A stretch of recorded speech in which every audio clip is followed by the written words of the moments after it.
Yo, this is Hopsin with hardknocktv. Make sure you tune into this shit because we talking about some real heavy fucking shit that's going on in my life right now, and I hope you guys can relate to it.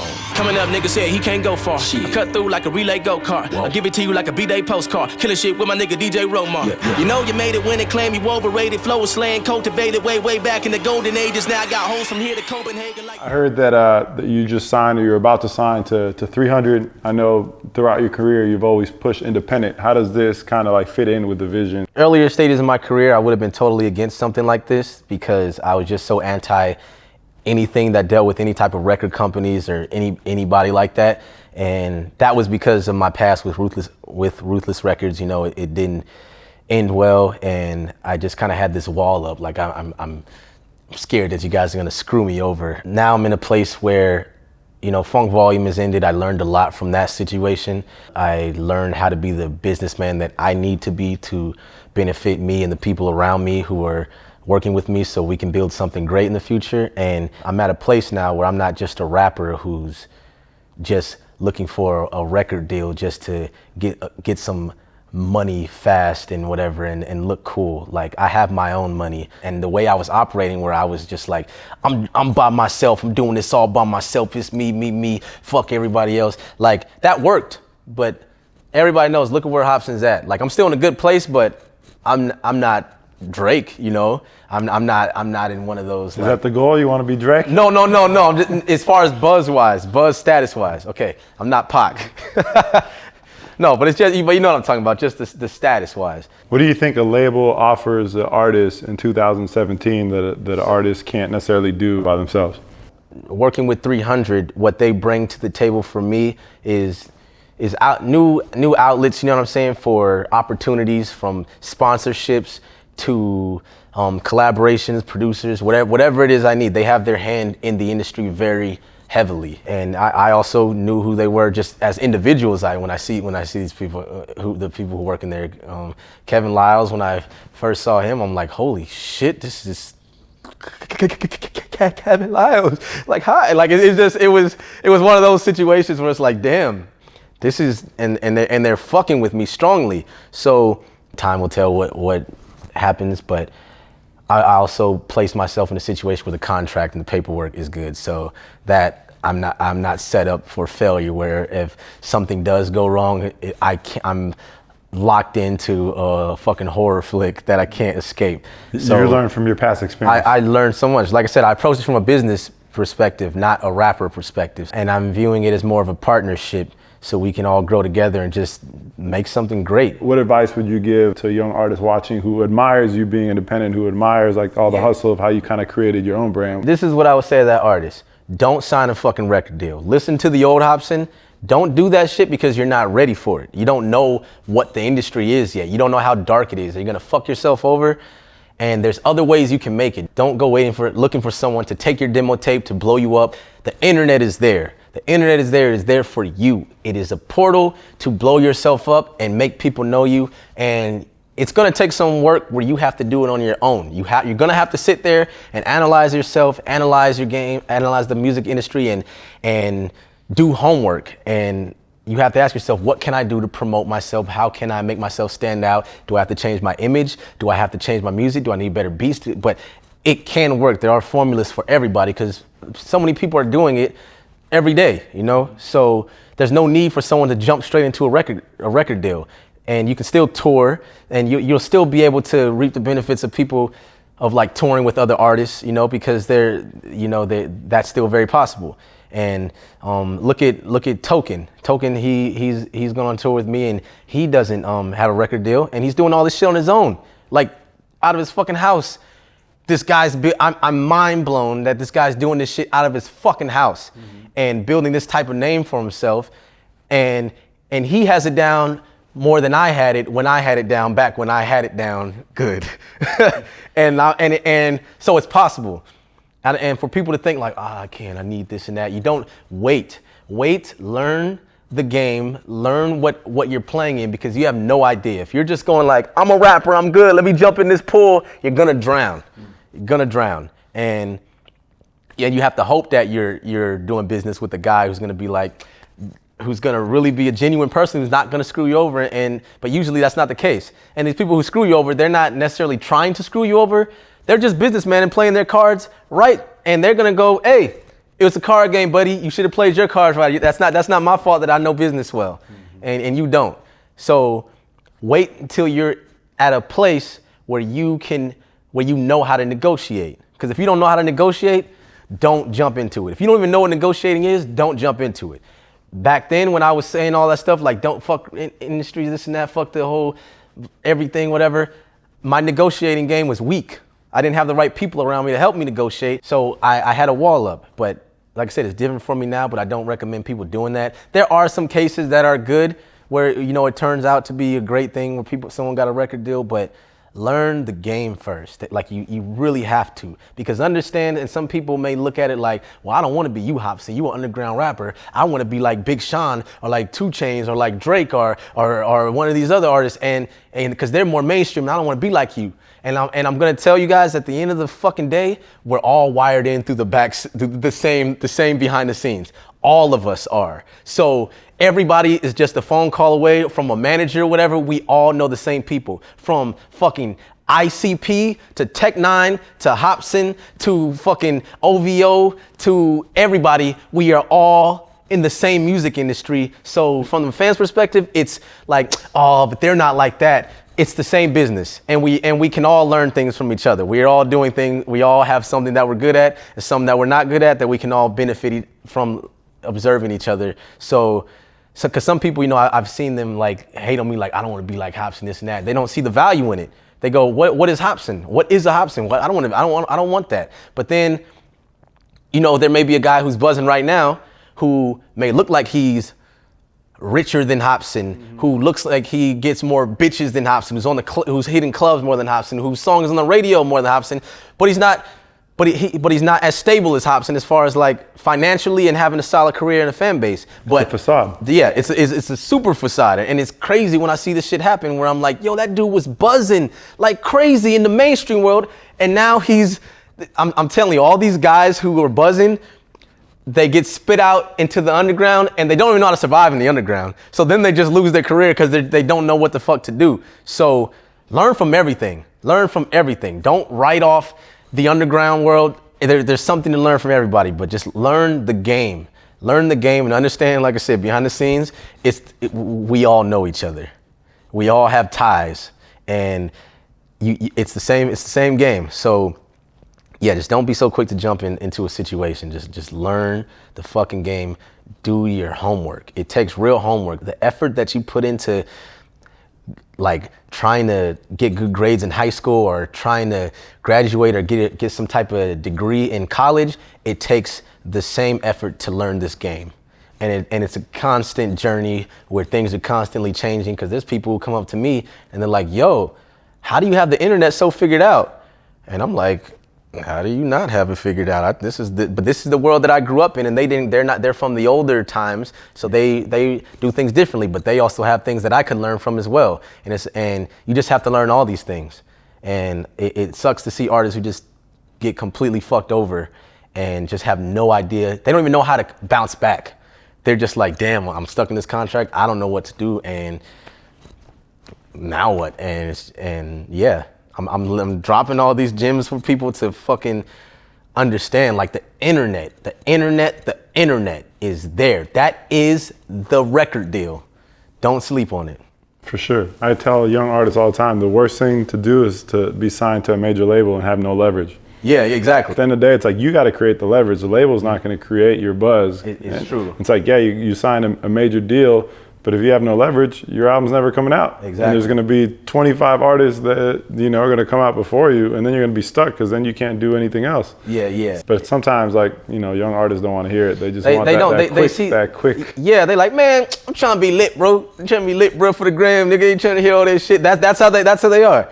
And it's crazy because like a lot of the rappers that I grew up listening to, or that I saw back when I was in high school, if I run into them or anything, a lot of them, they understand the game so well, and it blows my mind because you never would have thought that with some of these guys, because they run their business so well where they know how to portray their rap image, and they don't really show their business side, but then you're like, yo, this dude's rich off of fucking something else. He's not even rich. He's got 4 wing stops. Yeah. This is not even his main source of income. Right. But he does not say this in his songs though. But it's just like, damn, some of these dudes really have it figured out where they're like, bro, get in, get your shit, and then take your money, invest it in something else, and get the fuck up out of there, because that's just gonna fuck with you. Like the industry is not, it's weird. Like it's cool to be a rapper, but I feel like a lot of people don't really want to be here. Like they want people to still support their music and all that, but just this whole industry vibe thing and all that, it kind of,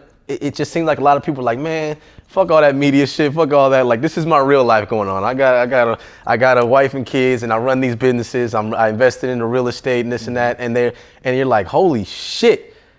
And yeah, and these are the things that I feel like a lot of, I'm not gonna say rappers don't talk about this. I maybe haven't come across it, but I feel like they need to express that more. For sure. Because Jay did it a little bit on this last album. Yeah, Jay-Z, yeah. And it was, and I'm glad he did that. That album actually made me smarter.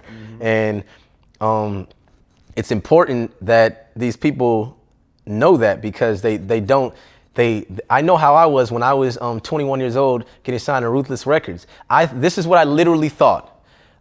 When I was told that I was about to get signed to Ruthless Records, I was like, yo, I'm dope, and I know I'm the dopest in the world.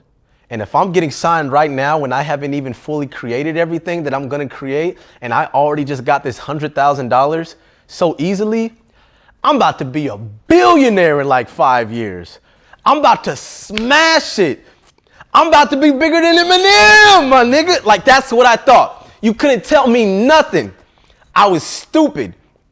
I didn't get it. And I'm thinking everybody, they're going to do what they say they're going to do. I'm thinking like, oh, everything's going to be fine. I'm going to be on Ruthless. They're going to shoot me $1 million music video, probably like 10 of them, because I'm so fucking sick, because they got money like that, because like Eazy's wife, and they're just rich, and money just grows on trees like that. Why wouldn't they? I'm dope. Hello. And that's what I thought. And the shit, I'm still waiting till this day for all those things to happen. I'm 32 years old, and I'm not as big as I thought I was gonna be when I was on Ruthless, and I'm still working on my grind, even though I've come very far. And I realized, I didn't realize that I had a lot of power all along within myself, and that is what's crazy. Where Ruthless signed me, they had their millions of dollars or whatever they had, but the reason you guys know me right now is because of what I did, not what they did, and that is fucking insane.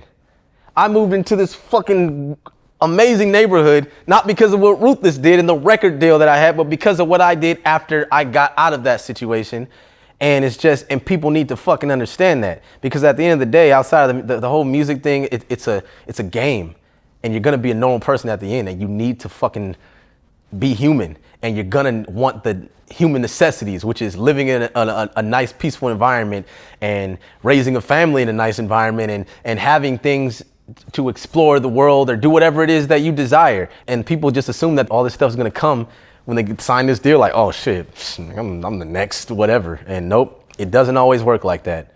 You left Ruthless. Yeah. You just talked about, like, you thought all this stuff was gonna happen for you. Yep. So you're probably a little disillusioned by what just happened. Mm-hmm. How did you take the next step of like, no, I'm gonna take it upon myself to build my own? I have this nature where I will never stop until I get what I want, and until I win.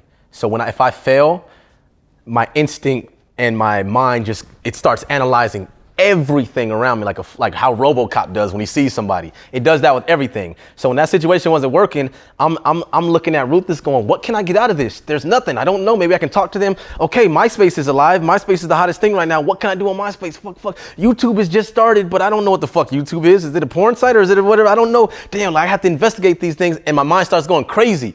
And I'm like, fuck. I went to a panic, I'm not gonna lie, where it's like, damn. And I'm like, I cannot see myself as an old man going, damn, I never made it as a rapper. I couldn't. I was like, that is the worst fear of my life, for me to be 50 years old one day and going, yeah, I used to rap when I was like 20, but then I had to stop that. You know, I had to be realistic. I had to go do realistic things. That was unacceptable. Like, it's just not going to happen. Period. No ifs, ands, or buts. My blood is not even, my blood will kill me before that happens. So I'm looking at MySpace. I'm like, okay, fuck, how can I take advantage of MySpace? Maybe I could just start making these little diary things to make people engage when I'm doing. So I wrote the Ill Mind of Hopsin, which was a diary thing at first. It wasn't I don't want to say a diary, but like a blog thing. That was the first type of Ill Mind of Hopsin, where I was just gonna talk about things that are going on in my life, typing them out, which is so retarded. I thought that would help my buzz as a rapper. Let me type things out, and then I'm like, okay, fuck. I was like, I need music videos. I don't have no fucking videos. People need videos. People need to see what I'm thinking so they know how to take me in, because I'm weird. I wear white contacts. I don't even know how to take me in if I don't see a visual. What the fuck is a Hopsin? I'm like, damn, Ruthless is not helping me. Fuck, let me, I don't know how to make no goddamn videos, man. I'm like, where do I start? What is a camera? I don't know anything. So this is like around 2005, 2006. And I'm like, man, I have to learn how to use a camera. I have to. Period. No one else is gonna learn how for me. I don't have a homie who's like, hey, I'm a director. There were no directors like that. Like there was none back then who were just like, you could just look on Instagram. There was none of that going on. So I'm like, fuck. I had the little money that I had left over from Ruthless. It was maybe about $4,000. I'm like, let me go online and look up a camera store. What's a camera store? I've never been to one before. Go look up a camera store, talk to the guys. Hi, I need a camera to shoot videos. Oh, well, what aperture are you looking for? And what ISO is it? What the fuck is an ISO or aperture? I don't know, bro. Can you just give me something that's gonna get me a video? Well, yeah, it depends on what type of lens do you want. Do you want like a 24 zoom lens? I'm like, I don't know what this is, man. I don't know what it is. Can you just pick one for me? And I have this much money. Can you just give me one? And I want to put it online. And then, you know, you figure that out, which is a fucking headache to do that. And then you get the camera, and then you try to shoot a video. You're like, this shit ain't even lit. I need some lighting. You're like, oh, what is a camera light? And then you get a little light bulb, like your mom's lamp, and you're like, okay, cool, light. You try to wrap in front of it. It's not lighting me up. What is going on? I need a brighter light. Do they make brighter lights? Let me go to Walmart. They don't have the proper wattage. And you're like, what is wattage? I live a normal life. Hello, I just rap and spit bars. So all these fucking things, all these details that I had to learn. This was my college. And then I'm like, okay, cool, got the video done. I'm shooting things, got the lights, found all that shit out. Fuck, a program? What is a video? You can't just edit it while you shoot it and just put it together. I'm like, learning programs, gotta download fucking Adobe Premiere. Whoa, mind fuck. Dude, I didn't go to college. I don't know what the fuck this is. Thank God for YouTube. How the fuck do I use Premiere? What is this? You get a little fucking 13-year-old, and from Europe, the way you use this, you want to go here, and then you want to click this to go that, and then this is how you do a rotoscope, and this is what you do to drag the clip in, and you want to do this, and I'm like, I don't know what a rotoscope is. I don't know what the fuck any of this is. I don't know what keying is. I don't know what this shit is, but I'm doing it, and it's kind of working. Oh shit, this shit's kind of tight. I'm doing it. I don't know. Wow, this little kid, let me watch another tutorial. A few years later, I'm beast at all of them. I walk into the camera store. What's up, Dan? Yeah, give me that shit right there. Boom, boom, boom, boom. I need that one. That's the new one that came out. Yep, you know I need that shit. I'm looking up everything now. Now, I've taken my own self to a whole nother level. Outside of Ruth, I'm still on Ruthless though, but I'm like, okay, now my videos can be doper. So I started putting stuff out on YouTube. I also have a plan. I made Funk Volume. Funk Volume, I've had the idea since I was like 19 years old, and I'm just also building it out, you know, with Swizz, who I met in high school, and his brother. We're building Funk Volume on the side. This is our side project, but we're still doing it, putting things out online. Facebook pops up. It's a new site. What the fuck is Facebook? I don't know. It looks retarded. I'm not hopping on it. I'm staying on MySpace, bro. MySpace has banners and shit. Facebook's plain. I'm doing it, and then I'm realizing like, oh shit, I have to hop on Facebook. Like Facebook's popping, and who knew Facebook was my jump off for sparking my career. But you have to, and I took a risk. I jumped in, and thank God I did, because I was stuck on MySpace. I was like, no, I got 24,000 followers on MySpace, and I'm not losing them. And then slowly putting videos out, making a website for Funk Volume, doing all these things. It was over the years, it just all started to come together. And around, you know, from me realizing like in maybe late 2007 or 2008 that Ruthless wasn't working. Funk Volume was growing, and I was able to just build my own brand outside of them. And then I got a lawyer to get me out of the Ruthless situation. But like I said, I just had to go into analyzation mode and analyze everything. I had to learn things that I did not want to learn. I can tell you right now, I didn't want to edit my videos. I didn't want to make my beats. I didn't want to do any of that. I just wanted to have a pen and a pad and just write and record. Didn't happen that way. I became the whole fucking studio. I used to want to get signed to like a big record company. I became a record company. And I didn't expect it. I'm glad it happened that way, but that's just how shit is. But like I said, my drive would not allow me to fail. I could have just said, man, Ruthless isn't working. Hopefully one day it will work. There were some people who were signing Ruthless, some chick who was signed there for like it was like 10 years. And I was like, damn, this bitch been signed for a long time to Ruthless. Like, what's going on? And I couldn't be that guy. Imagine if I was still on Ruthless, like, yeah, I'm still on Ruthless, dog, you know. I'm just a West Coast dude, though, you know what I'm saying? I'm in the loop of that would have been whack as fuck. So I had to figure it out. You gotta go try things. You gotta experiment, try new things, learn things that you don't know, and you may have to do your own videos. And the worst thing I hate is when I see somebody going, I can't do videos, I don't have things to do videos. Like, bro, you got an iPhone. You have a higher iPhone than I do. I'm still on the 6. You're on the fucking new shit that's out. Your shit's better quality than mine. And the iPhone quality is better than the fucking cameras that I was using back in the day when I first started building my goddamn buzz. And you're telling me that you can't do anything for yourself? Get the fuck out of here. You're not hungry enough. You don't want this. This is why you have not made it, because you don't really want it. You're not analyzing everything. You got a goddamn iPhone right there with all this goddamn space. You're on a laptop or a computer. You have everything, but you don't want to do it. You don't want to learn it. This is why you haven't made it. This is why you haven't made it. And one of the common things that I've started to see in people who are successful and even in the music industry or outside of the music industry, they wore multiple hats. It's rare that you see a guy who's like way up there who's like, oh yeah, I just do the one thing that you see from me. And I'm this, and I'm the man from that. Like, it's rare that you see that. The story is usually like, bro, I used to do this. Yeah, I used to have to do this, and I had to go do that. And then I was the only person in the office at the time, and then I was doing this and that. And you're like, whoa, you did all that? I thought you were just like just this person. Like, it never came like that. Never, and that's not how success comes. But you know, people see me or they see every other rapper or a successful person and just see the front face of what we portray for our success, which, you know, I don't walk around going, I was on Ruthless and I learned Premiere Pro, I learned this and I learned how to do this, MySpace days, hey, I just go, I'm Hopsin right now, let's purge. That's me right now. And they're just seeing that and going, oh shit, and they don't know the behind the scenes story of everything. And I feel like every successful person has one of those stories and they're wearing multiple hats. And yeah, so when I see rappers that are like, yeah, I just rap, I'm like, you'll never make it. You'll never make it. You may have a viral video of you rapping in front of a Walmart or something or a little battle, but you'll never make it because you just rap. You can't just rap. You can't. So that's the way we're gonna end it. You can't just rap. Boom.